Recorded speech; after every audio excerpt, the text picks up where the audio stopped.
I'm not scared of any threats from a housewife like you, who has no job and no parents. That's right, you can't do anything with a pile of trash because it's just trash. I get how you feel now. I'm moving out of this house.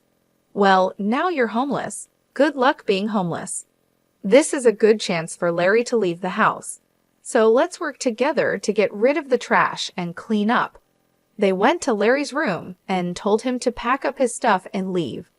I was planning to leave by myself, but I didn't think Larry would get kicked out too. My name is Lauren. I'm 29 years old, and I'm a housewife. I recently married a man named David. He's 33 years old, 4 years older than me. At first, I thought he was mature and calm like an older man. Since he often talked about his mother, I thought he was a good man who cared about his family.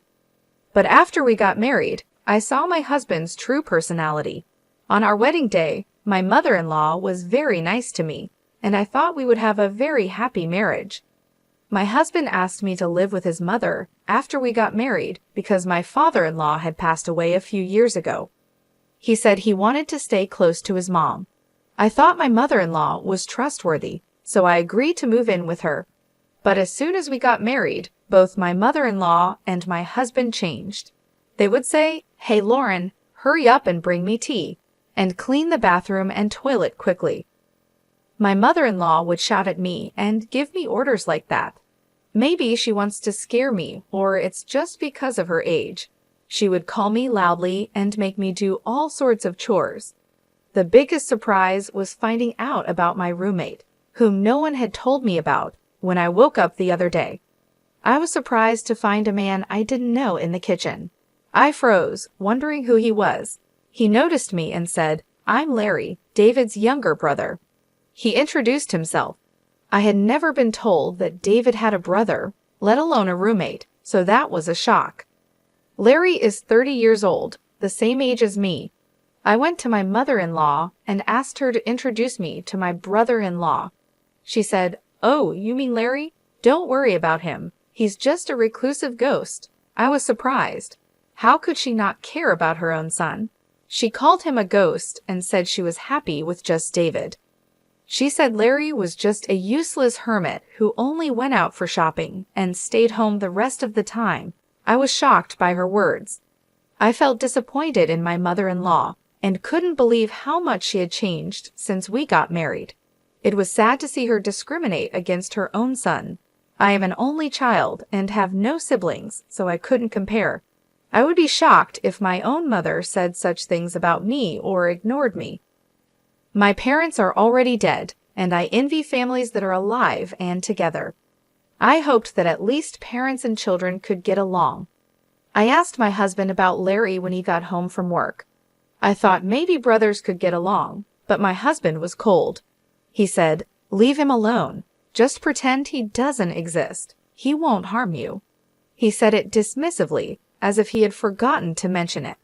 I was disillusioned by how he called his own brother heir. My husband had no family memories or anything. He was just a mama's boy. I finished my chores for the day and went upstairs, feeling regret about my marriage. Then I bumped into Larry, who was just going to the bathroom. "You married my brother, didn't you?" Larry said to me. "Yeah, what's wrong?" I replied, "I'm sorry, it's nothing. But I won't say anything bad. You'd better get out of here." "What?" I asked, confused. "I'm sorry, but you should get a divorce," he said. I was a little offended and confused. I was shocked at how my husband and mother-in-law acted. I married my husband because I loved him. It's unbelievable that Larry would ask me to end our marriage after just one day. "It's none of your business. I can handle it," I said. "I'm a competitive person." "I'm sorry about that," said Larry. "I'm also sorry for my outburst," he added, bowing his head. I thought he was acting strange. Until a little while ago, I thought I understood why my mother-in-law, and I felt uneasy about the rules.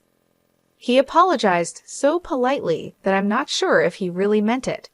Maybe he was just trying to be nice and warn me. As I was thinking about that, Larry said, "Excuse me," and went into his room. My mother-in-law and husband say my brother-in-law is a strange recluse, but to me, he seems like a decent person who deserves respect. The next day, while I was putting breakfast on the table, Larry came down to get a drink. I said, "Good morning, Larry. Why don't you join us for breakfast?" "Good morning, Lauren. Thank you for asking," Larry replied, glancing at his mother. "I'm not eating breakfast with him." "Just get the breakfast done," she yelled at me. "It's okay," Larry said quickly and went back to his room. I wanted to apologize for my strong words yesterday, but I couldn't do it. Hey, all you have to do is housework. Don't do anything unnecessary, okay? My mother-in-law gave me a fierce glare. I was stunned by her harsh attitude.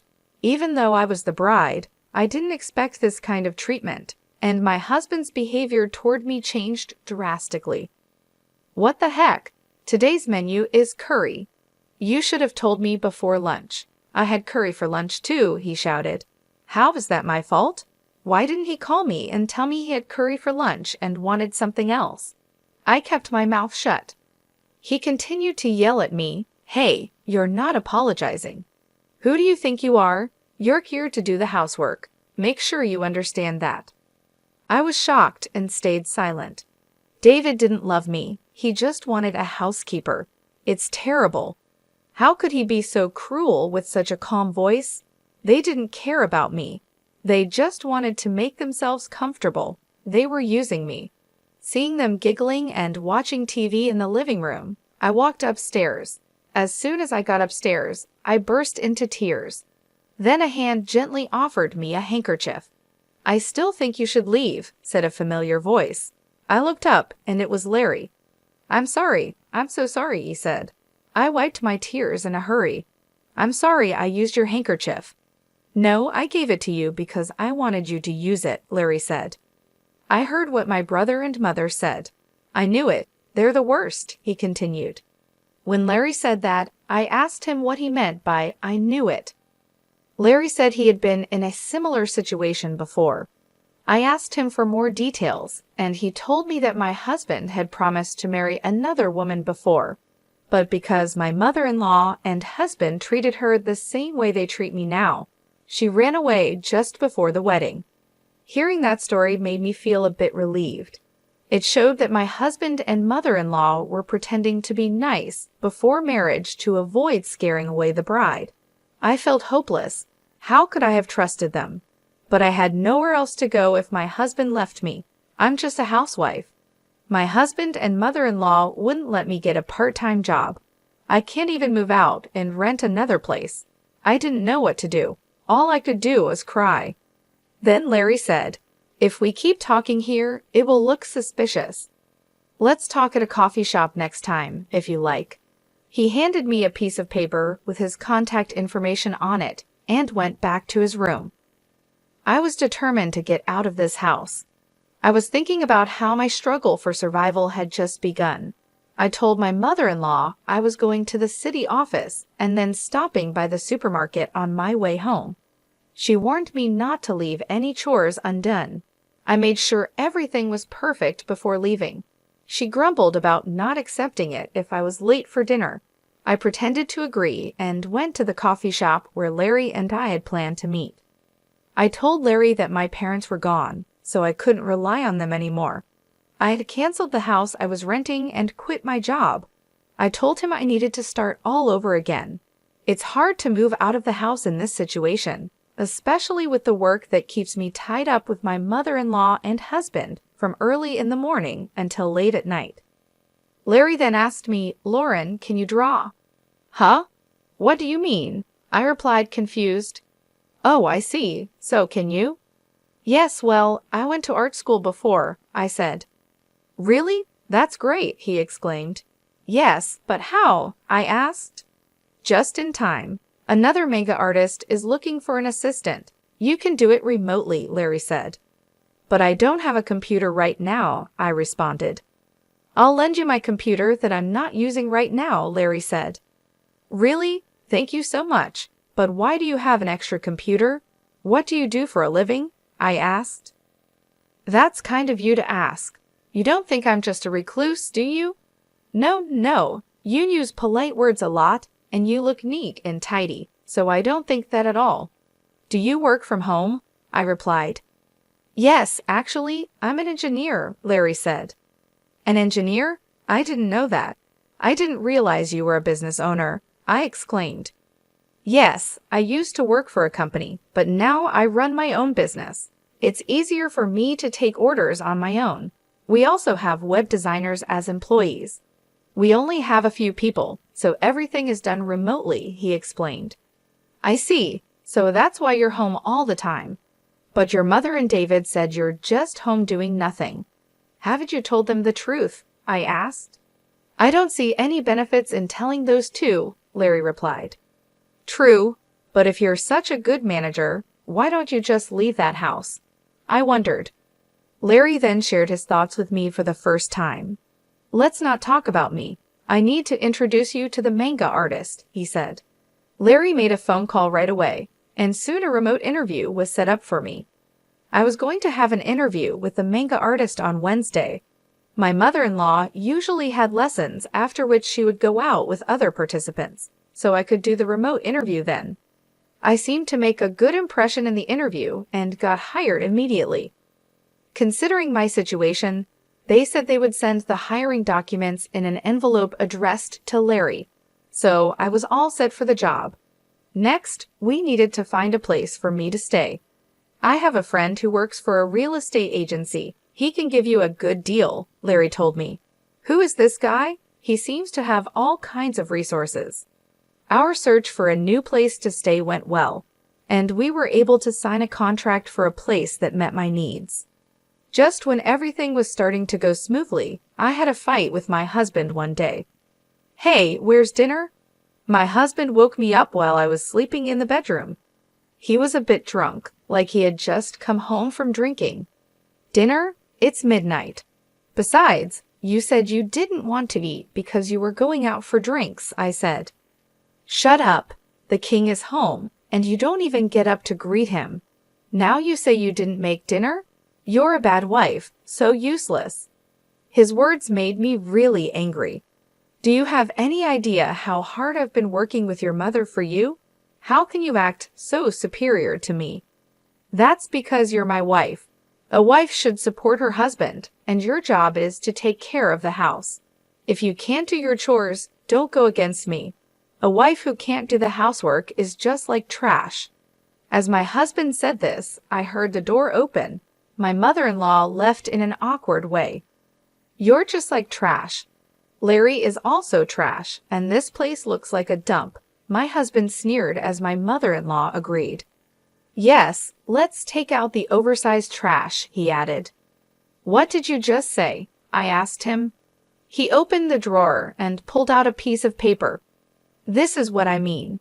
It's a divorce paper. You're no good to me anymore. I'm going to find another wife who can take your place. That's why I'm divorcing you. Get out of my house. You're disgusting. You think your wife is just a slave.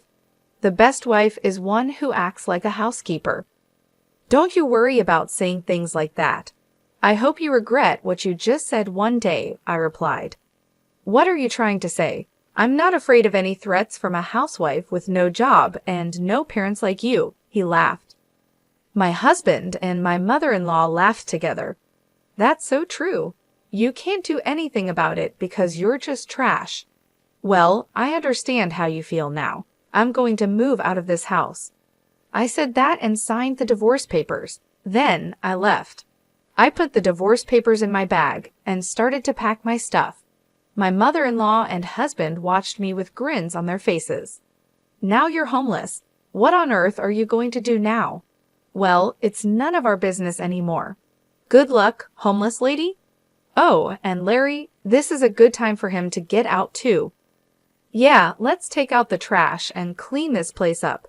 After we get rid of him, we'll tear down the wall and make it bigger and more comfortable. My husband and mother-in-law were already talking about what they would do after we were kicked out. Then they went to Larry's room and told him to pack up his belongings and leave.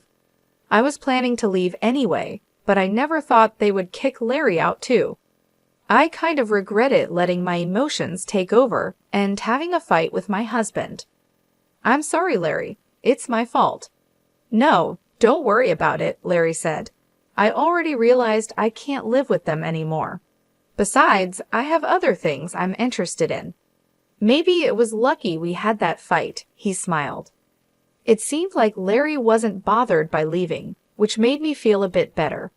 5 days later, on Wednesday, when my mother-in-law was out of town, Larry and I called a moving company and moved out.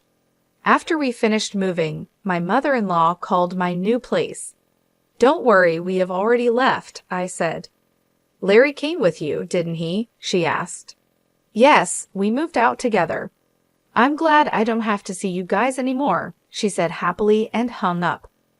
But what she didn't know was that Larry and I were planning revenge. I managed to move my belongings and start a new life just in time. Thanks to Larry, I got a lot of money from my husband in the divorce. Larry had recorded what my husband and mother-in-law said during the fight. Their words were considered harassment, which helped prove the divorce was my husband and mother-in-law's fault. I was able to claim a lot of money as revenge on my husband. Larry's friend, a lawyer, helped me get the alimony. My husband was shocked and accepted the payment. I was really grateful for Larry's help and decided not to mention it anymore. A few days later, I got a lot of phone calls from my ex-mother-in-law. It felt like a demon knocking at my door. I realized I had forgotten to block her number, so I had no choice but to answer the phone. Lauren, where are you? She demanded. There's no way I'll tell you that. We're strangers now, I replied. Please don't say that, she begged. I'm calling because, where's Larry? She asked. Huh, why are you asking about Larry? I replied. I'm looking for him, but I can't reach him anymore, she said. That's too bad. Maybe he doesn't like you anymore, I said, trying to provoke her. Then someone else took the phone. Don't be silly. You two moved out together. You must know where he is. You're a bunch of jerks. I did know where Larry was, but I wasn't going to tell them. I'm afraid I don't know. You'll have to find him yourself, I said. Where the heck are you anyway? You don't have a home, a job, or a place to live. If you're willing to beg, I might let you come back, but you'd have to be my housekeeper, she said. Who's coming back to you? I have a job and a place to live. I'm not going back to you, I replied. That's a lie, she shouted. My ex-husband was surprised because he didn't know I could get everything sorted out so quickly. I didn't bother to correct him. Please don't call me again. If you call me or come near me, I'll call the police, I said, and then hung up the phone. I blocked my mother-in-law's number right away. I had already blocked my ex-husband's number. They were so panicked because they had just realized something important. They thought my father-in-law had left them a lot of money, but it was Larry who had been sending money to his mother's account every month. My mother-in-law thought Larry was just a lazy person with no job. They couldn't believe that the bank had divided my father-in-law's inheritance. When Larry was kicked out of the house, he stopped sending money. That's why there were no more transfers at the expected time.